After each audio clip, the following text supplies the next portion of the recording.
नमस्कार मित्रों, मैं एडवोकेट कपीश श्रीवास्तव आज अपनी इस सीट पे काफ़ी दिनों बाद बैठने का अवसर मिला है। कोरोना संक्रमण का काल चल रहा है और इससे मैं भी प्रभावित हुआ। मैं और मेरी श्रीमती जी दोनों लोग 7 अप्रैल को हमें कोरोना के लक्षण, शुरुआती लक्षण दिखे और उसके बाद ही हमें एहसास हो गया था कि कहीं न कहीं हम संक्रमित हैं। तो तुरंत ही हम लोगों ने आइसोलेशन का कार्य किया, आइसोलेट हो गए। ये निश्चित रूप से एक मुश्किल कार्य था क्योंकि छोटे बच्चे थे 2 घर में। फिर भी हम लोगों ने आइसोलेशन किया। शुरुआती समय में मेरी तबीयत थोड़ी ठीक थी, तो बच्चे आइसोलेशन फॉलो करते हुए भी मेरे साथ थे, मेरे आसपास थे। और 3-4 दिनों के बाद वाइफ़ की तबीयत थोड़ी सी सुधरी, लेकिन उसके बाद मेरा संक्रमण बढ़ता गया और काफ़ी ज़्यादा मैं संक्रमित था संभवतः, क्योंकि बहुत ज़्यादा मुझे फ़ीवर हुआ 4 दिनों के बाद। फ़ीवर बहुत तेज़ और लगातार दवाइयाँ लेता रहा और जैसे ही फ़ीवर उतरा उसके बाद ऑक्सीजन लेवल कम हो गया, जो सामान्यतः अब हम लोग जान पाए कि मेडिकली ये 94 से ऊपर होना चाहिए। मेरा ऑक्सीजन लेवल एक समय पे 89 और 88 के करीब हो गया था। उस समय मैं पहले से भी डॉक्टर, जो सौभाग्य से मेरा फ्रेंड भी है, डॉक्टर अमित प्रकाश श्रीवास्तव, जो कि बनारस में प्रैक्टिस करते हैं मेडिसिन की, तो मैं उनसे लगातार संपर्क में था। और जब ऑक्सीजन लेवल कम हुआ तो पहली बार एक थ्रेट और डर बढ़ गया कि शायद कोई समस्या बढ़ने वाली है। लेकिन उसने हमें हमेशा सही एडवाइस दिया और कहा कि अभी बहुत घबराने की ज़रूरत नहीं है। मेरा ऑक्सीजन लेवल उस समय 89 88 तक था और फिर उसने सजेस्ट किया कि आप गार्गिल करिए और भाप लीजिए, साथ में दवाएं थी और एक्सरसाइज़, जो हम कभी जिसको ख़ास नहीं मानते हैं, अनुलोम विलोम और ढेर सारी एक्सरसाइज़ जो आजकल बताई जा रही हैं, उसमें एक प्रोन भी है कि आपको पेट के बल लेट के तेज़ सांसें लेनी है। तो ये सब चीज़ें जो हैं, जिन्हें हम हल्के में लेते हैं, वो हमारे प्राणों की रक्षा करने के लिए बड़ी उपयोगी हैं। और आज ये चर्चा करने का मतलब भी यही है कि कुछ बातें मैं शेयर कर सकूं आप लोगों के साथ, जो क्योंकि रोज़ ही अपने बहुत सारे भाई, अपने क्लोज़ रोज़ कोरोना के कारण प्रभावित हो रहे हैं। बहुत सारे अपने प्राणों की रक्षा नहीं कर पा रहे हैं। इस काल में मेरे एक ख़ास फ्रेंड जो एडीजे थे सासाराम में, उनकी डेथ हुई, पीयूष श्रीवास्तव। हम लोग साथ में बीएचयू में एलएलबी किए। उसके अलावा रोहित सिंह बनारस के, वो भी थे, दिल्ली में प्रैक्टिस करते थे और वो भी कोरोना संक्रमित हुए।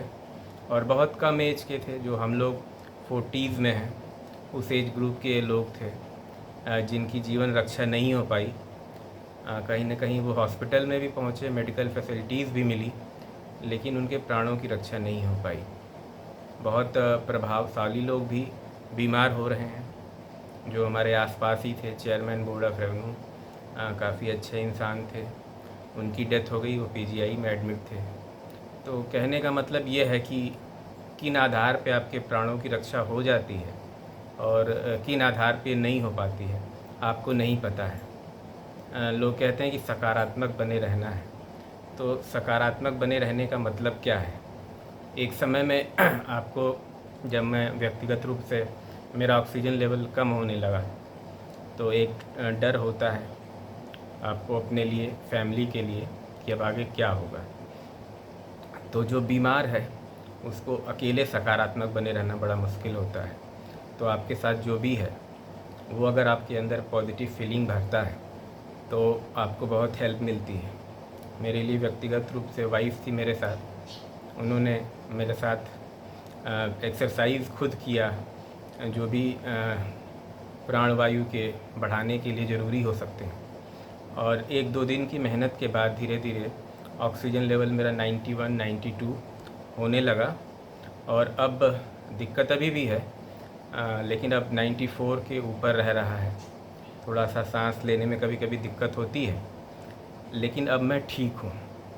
दूसरी एक बहुत महत्वपूर्ण बात सकारात्मक बने रहने के लिए होती है कि जब मुझे बहुत खांसी आ रही थी, बहुत तेज़ खांसी, जैसे अंदर से पूरा शरीर हिल गया था, गला छिल गया था, तो उस समय जो भी है, नवरात्र का समय था, हम लोगों ने भजन वगैरह बहुत सुनना शुरू किया और उसमें जो पेन था उसमें बहुत रिलीफ मिली। एक समय ऐसा आता है कि जब आपके हाथ में कुछ नहीं है तो you have to completely surrender to your god. आपको अपने भगवान पे सब कुछ छोड़ देना होता है, और वही हम लोगों ने भी किया। और जो दर्द था, जो पेन था, उसमें कहीं ना कहीं अगर आप अपने आप को आध्यात्मिक जगहों पे लगाएंगे या भजन सुनेंगे या कोई भी ऐसा स्पिरिचुअल चीज़ जो आपके मन को थोड़ी राहत देती है, तो ये पेन, ये दर्द कुछ न कुछ कम होता है। निश्चित रूप से ये हल्के में लेने वाली चीज़ नहीं है, क्योंकि जो भी व्यक्ति इससे गुजरता है वही ये समझ सकता है कि ये कितना मुश्किल है। हम लोगों के दोनों लोगों की बीमारी में एक अच्छाई रही कि पहले उनको थोड़ी सी दिक्कत थी, और जब दिक्कत उनकी ठीक हुई तो मेरी दिक्कत बढ़ी। तो इस बीच में हम लोगों ने सारे फ़ोन कॉल्स उठाते रहे। हम बात करने में दिक्कत होती थी, लेकिन कभी मैं बात करता था, कभी वो बात करती थी। इस बीच में बहुत सारे अपने आप जो वेल विशर्स हैं, जो आपको जानते हैं या जो आपकी बीमारी के बारे में जानते हैं, बहुत सारे आपके पास सजेशंस भी आते हैं। आप उनको मेरिट पे तय करिए कि कौन सा सजेशन सही है। बहुत सारे आपको अच्छे सजेशंस भी मिलते हैं, इसलिए बिल्कुल से अकेलेपन में नहीं जाना है। अपने साथ के लोगों को आप इन्फॉर्म करते रहिए, आसपास के लोगों को। 10 में से कोई न कोई एक मदद आपको ज़रूर मिलेगी। बड़े शहरों में ये समस्या है, लेकिन फिर भी कोई न कोई मदद आप तक ज़रूर पहुंचेगी। इसलिए एकदम से एकाकीपन में नहीं जाना चाहिए। ऑक्सीजन लेवल कम होने के लिए जो डॉक्टर्स के एडवाइस हैं, अब तो बहुत सारे आप सब जानते हैं। जो मैंने किया वो प्रोन जो पेट के बल लेट के सांस अंदर खींचते हैं, एक तकिया आप पैर के ऊपर लगाते हैं, एक चेस्ट पे, तो ये काफ़ी हेल्पफुल है। उसके बाद मैंने बैलून फुलाए, उससे लंग्स में हवा जाने के लिए एक प्रेशर क्रिएट होता है और लंग्स के इन्फेक्शन कम होते हैं, तो वो मैंने किया। और भी जो भी योगा के जो व्यायाम हैं वो मैंने किए, उससे काफ़ी लाभ मिला। मेरे लिए निश्चित रूप से ये एक सौभाग्य की बात थी कि मेरा फ्रेंड एक डॉक्टर था, और हम लोगों ने कई बार उसको रात में भी फ़ोन किया 3-4 बजे, तो भी उसने फ़ोन उठा के हमें एडवाइस दी, तो कहीं ना कहीं हमारे प्राणों की रक्षा हो पाई।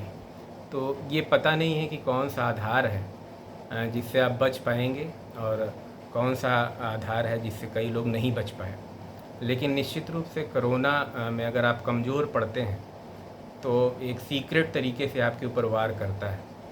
बीमारी के दौरान भी आपको एक्टिव बने रहना होगा, आपको लगातार फाइट करना होगा। जो भी सिम्टम्स आते हैं उनके अगेंस्ट, बुखार आ रहा है तो दवाइयाँ लेनी हैं, खांसी की दवाइयाँ लेनी हैं, लेकिन अगर आप एकदम से लेट जाएंगे और सरेंडर कर देंगे तो समस्या और बढ़ जाएगी। तो ये सब चीज़ें हम लोगों ने किया, जिससे कहीं ना कहीं सुधार हुआ। बहुत सारे लोगों की गुड विशेस, वेल विशेस आती रहती थी टेक्स्ट मैसेज के दौरान या फ़ोन से, तो कहीं ना कहीं सबसे आपको एक सहारा मिलता है। आप भी अपने आसपास भी लोगों का ख्याल रखे रहिए, बातचीत करते रहिए, उनका हालचाल लेते रहिए, तो कहीं ना कहीं से एक मॉरल बूस्टर भी होता है और आपको रिकवर करने में सहायता मिलती है। तो ये मेरा अनुभव था जो कोरोना के लेके। कई सारे लोगों ने जो भी मदद पहुंचाई, उन सबको मैं धन्यवाद कहना चाहूँगा। पिछले 20-25 दिनों से रेगुलरली मैं जो भी यूट्यूब के व्यूअर्स हैं, बहुत सारे उनके कॉल मैं नहीं अटेंड कर पाया, और बहुत सारी क्वेरीज़ भी लीगल मैं उनका जवाब नहीं दे पा रहा हूँ। निश्चित रूप से जल्द ही जब पूर्णतः स्वस्थ हो जाऊँगा तो इन सब चीज़ों के बारे में भी चर्चा की जाएगी। पहले तो कहते हैं कि जान है तो जहान है, तो पहले अपने प्राणों की रक्षा करनी है, अपने आसपास के लोगों का भी ध्यान रखना है, अपने फ्रेंड्स का ध्यान रखना है, अपने रिलेटिव्स का ध्यान रखना है, और ये मैसेज मैंने बस आप लोगों के लिए शेयर किया है। इससे यदि किसी एक भी व्यक्ति को कोई लाभ मिलता है तो निश्चित रूप से ये सार्थक होगा। तो अपना ध्यान रखिए, जो भी कोविड एप्रोप्रिएट बिहेवियर है ये करते रहिए, क्योंकि लड़ाई लंबी है। और अगर हम पॉजिटिव बने रहें और एक दूसरे का ख्याल रखते रहें तो निश्चित रूप से इस महामारी से हम निश्चित ही निजात पाएंगे और ज़्यादा से ज़्यादा प्राणों की रक्षा कर पाएंगे। इन्हीं बातों के साथ आज मैं विराम देता हूँ और फिर मिलेंगे। धन्यवाद।